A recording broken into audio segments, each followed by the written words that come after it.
Okay, today's video is going to be a little bit about the preview server that went on last night for the new Fleet to Fleet battle arena type thing that KixEye is planning on bringing out sometime this evening or this month. So I found some information on it. Guys talked about it, some things to what they brought into it, some feedbacks that they offered. Uh, so I did a lot of research last night and this morning. So here we go. Basically, this there is a video of the preview server, and I will post that with this video. But uh, on Battle Pirates Online here, this is Liam99's website with a few other people that he plays with and knows. Very good players. If you're not with that site, make sure you get on it. It's good information there. They talk about a lot of the UI changes on there. I'm not going to go into that. That's not what this one's for. This is going to be more for, like I said, about the battle arena. Okay, what they're stating here is uh, in the battle arena is that you you can be inside your base and do this. You don't have to launch your fleet. So clicking on your dock, selecting underneath your fleets, you can start it by clicking on it. When you first enter, you see the 6 empty slots. The 6 are there is 5 for your ships, 1 for your road crew. You'll be, and again in the video, you'll kind of see how that works with the drop-down menu and so forth. The key thing about this, what it seems is with what I'm noticing with this are some key factors, and that's what I want to let you guys be aware of. Be mindful. There are going to be some changes coming with it. They gave some feedback, but so far from everything I've seen on there, there's a lot of positive feedbacks with this one. This might actually be something that truly works. There's only one thing that I worry about, and I'll get to that later on. Okay, so number one thing, you can't use a fleet that's damaged. It has to be 100%. The other thing that I found in there is it seems that whether you win or you lose, that your fleet, if it's greater than 50% damage, that when the battle ends, your fleet goes strictly to 50% damaged. Uh, so at minimum, when you're done with the battle, your fleet should be at 50% damage. If it got more than 50% damage. So if you got 75% damage, then when the battle ends, it should return to 50. If it's more than that, then obviously you're already okay. So if your fleet dies, it should go back to 50% damage. Kind of like a half repaired type thing. So that could be, if that is true, that could be a good thing. You receive, here's another good thing. When battling the arena, you get 1.5 times the veteran experience point than normal battles. So, and you get a random road crew if you win the battle. Now, it also says you get 500% res, and also says you get a small uranium bonus. So normally, he says here, normally 50 to 10 uranium per battle. Now, it does say though, depending on your win-loss ratio, you get ranked. So, you start out like your ranking of your ships, the little stars and shields and stuff. This is going to be different. The ranking in this is where those badges come into play. Your ranking in this allows you to make sure that someone that is ranked at your level, say like you're a captain or higher, that's who you're going to battle. You're not going to battle someone that is lower than you. So even if you're just starting out and you get the first rank or second rank, you're not going to be battled somebody that's 10 ranks higher than you. So, but as you progress, it's matched up based by rank, not by fleet. By your ranking of your completion, the more wins you get, the higher rank you get. It says here you can max out plus 11 or minus 11 depending on your win and loss. Um, Uh, Now, again, he's just talking about reaching different ranks. Your veteran experience points can go up. He said he got up to 2 times the veteran experience points for battling. In that sense. Um, Now he talked about here because obviously they got to be in the preview. They got some coins and stuff. There's 2 ways it seems that you can repair your fleet. One, obviously spending the coins for it, or it says here, and this is something that got to be able to question a little bit, or you could straight up pay 350 gold. He says this cost is determined on your rank, and the repairs will be taken out of your uranium, not your gold. And it says here you end up using 100 uranium per repair, so so that could get quite expensive. If you look in the video, it kind of shows you, U-wise, it could cost you 450 U's to repair your fleet.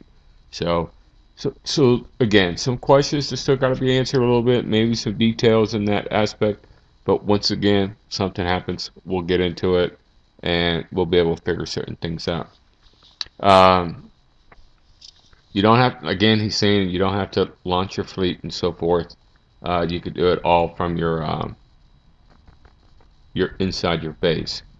Um, and he did say, as far as the uranium thing is, at one point he started getting 1,000 uraniums per battle that he won. That's a lot. So this might actually be something that could be worthwhile. I think it's kind of like a campaign type thing. I do have a couple of questions that are out trying to get some answers on, like, if I don't want to spend any coins, can I do this once a day? Or, do it once, turn around and do the repairs and do it another time? Or is it like a campaign, you start it and you get 2 hours to get it completed? So again, like I said, there's some questions out there that things that still need to be answered and so forth. So it could be a good thing.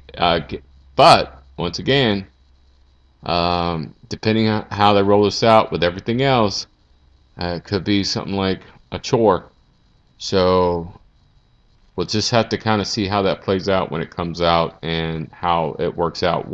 Okay, a couple other things real quick I want to point out, and that it really doesn't have a whole lot to do with the preview server, but some information came out, a little bit of a leak. Not a whole lot of information, but hopefully, I got to take the word on this guy. But hopefully, if it's true, this is one of the reasons why I don't get upset. One of the reasons why I don't freak out about certain things. I let things play out. Don't spend a lot of coin on stuff in that sense, because there's always a madness to Kixeye.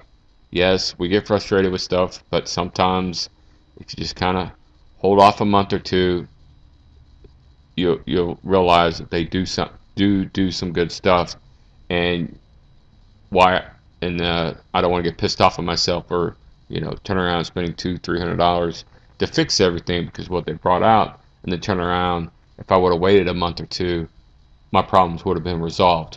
And here's what they are. Okay, on this individual, when he was doing the preview server, he actually was talking with Swag. And if you guys don't know who Swag is, he used to be the community manager for Battle Pirates for Kixeye a while back. He's the individual that does the videos for us, for like the raids and stuff, the preview videos, different things like that. He's the one that does those. Here, this gentleman, Soldier of Mayhem, whoever that is, but he talked to Swag, who was in the preview server, and it seems that there's 2 more major changes coming to BP soon. When I say soon, I'm thinking somewhere between now and January. He says he can't say what they are, but one has to do with uranium. So it looks like they're going to have some changes with that. That could be more dredges. That could be bigger payouts from draft bases. That could be that campaign that we saw a few weeks ago and did. It could be that could be coming out more often. Um, Also, another big thing, and it says here with backlog of hulls we have with the new dock of 11. So either some changes in build times, or and I'm not necessarily going to say about repair times, but repair times could be in there also. But could be some changes in the repair times. How they're going to do that, don't know. I've seen a lot of different ideas, some great ideas out there how to fix it without having a dry dock. Such one idea which I thought was excellent was if I take a ship into a refit, if I want to change out a weapon, let's say for example, let's say my NCs. I have F and U launchers on them. Let's say I want to put S launchers on them, but I've already built the F and S's on them. So instead of removing them and throwing them away like they are now, they could be removed and stored in, say, my weapons lab, and I'm allowed to have a certain amount of storage for weapons. Same thing like with the advanced lab. I remove a special and then I push it on into my advanced lab and have some storage. Same thing with armor. Say in the naval lab or in the blueprint lab. Something of that nature was a great idea that I saw. And in that way, they're already built.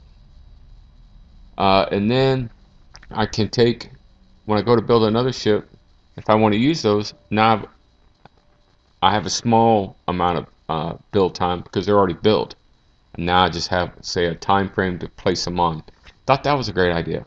Another addition to that is maybe I can use the advanced lab, the weapons lab, and the BP lab and stuff like that to work for me to where a future build, say I want to build Kodiaks.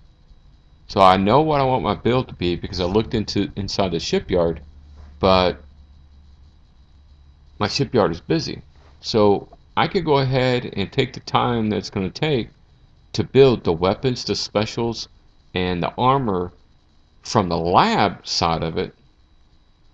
And then when I'm ready to build it, then the only thing I have to do is take the time that it takes to build the hull and the time that it takes for those components that are already built in the lab and attach it to that hull. Those are some great ideas that I saw that are out there. Do I think that's what it's going to be? Possibly something very similar. So again, this is why sometimes it's best just to wait, see it out, take a break like we are right now, work on our fleets, do a little bit of here, do a little bit of there, and be able to do it. So anyway, just think about that kind of stuff. Look this information over when it comes to this fleet to fleet. I'm expecting it to come out probably